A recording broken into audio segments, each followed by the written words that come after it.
Mutahi Kagwe.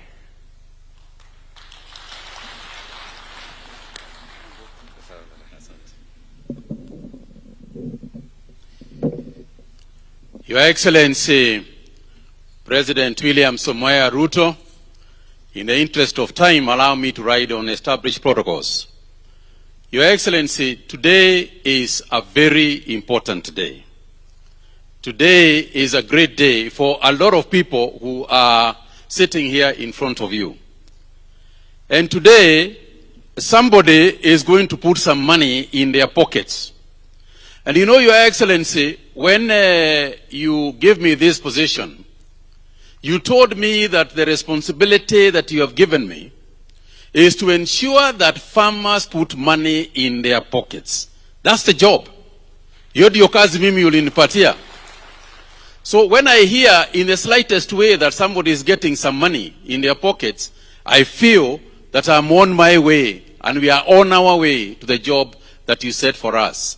From the outset, Your Excellency, let me start by thanking the committees of Parliament who are here with us, specifically the chairs, because we have worked very closely with Parliament in the processes, not just in this particular process, but in revitalizing agriculture as a whole. When it came to the budget period, we worked very closely to ensure that farmers are supported. You will recall, Your Excellency, that we decided that packaging material for tea packers was going to be zero rated. There will be no tax on packaging material so that our farmers can be able to add value and create jobs for our youth. And it is in a manner of speaking, it is what we want to do to digitize and bring youth into agriculture. And you, Your Excellency, I would like everybody here to know that in the cabinet meetings that we had, you drove very hard that idea of removing taxes so that farmers can benefit. Your Excellency, at the same time, the chairman alluded to the issue of marketing. At the same time, Your Excellency, you have ordered me to ensure that we are opening new markets, we are talking to new companies, we are looking for new uses of tea, particularly, so that our farmers never have bulk tea in Mombasa. You remember that the instruction you gave me right behind me is that first we clear the bulk tea that was sitting in Mombasa. And to a large extent we did. But of course new tea keeps on coming in. And I'm grateful to the Kenya Tea Development Authority as well as the Tea Board of Kenya, because they too have worked closely together to ensure that the tasks that you have set forth for us are achieved and achieved in good time. Your Excellency, in that area of marketing, you are aware that we have had some challenges. For example, in the area of selling our orthodox tea to Iran. And you know the problems that we have been having in that area. But I'm also glad to report to you, Your Excellency, that working very closely with the Prime Cabinet Secretary, the Honorable Musalia Mudavadi, and his Ministry in Foreign Affairs, we have engaged very intensely the government of Iran so that they can open the doors. Within 60 days, we are in the last meeting, because their Minister for Agriculture was here, and we agreed that within the next 60 days, we will try and resolve whatever pending issues we have so that we can once again open the Iran tea, so that our tea can begin to sell. And they particularly are looking for orthodox tea.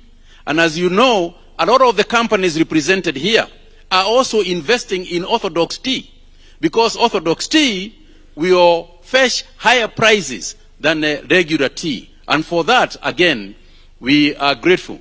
Simultaneously, Your Excellency, the development of tea has largely been funded by exchequer amounts. And you and I will agree that sometimes there's a delay or not forthcoming with the exchequer amounts.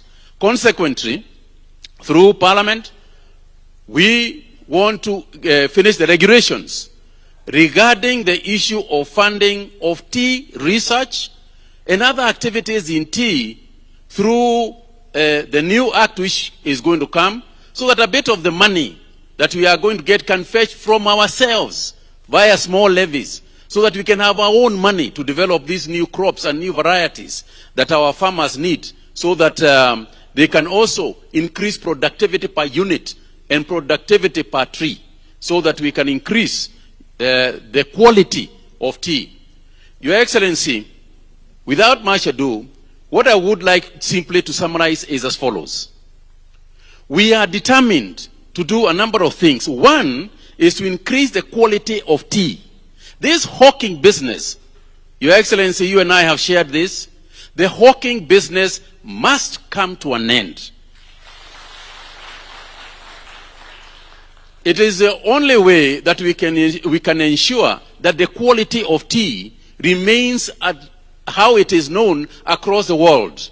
In my last week's visit to the United States, Your Excellency, the key thing that is out there in the US market is that the Kenya tea is of very high quality. Very high quality. And anybody even suggesting at that meeting that there were hawkers in Kenya, I was almost denying.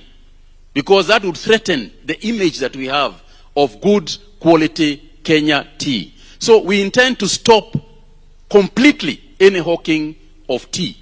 Secondly, the picking of tea. In my various visits across the various tea factories that are represented here, we have confirmed that we will go no more than 2 birds,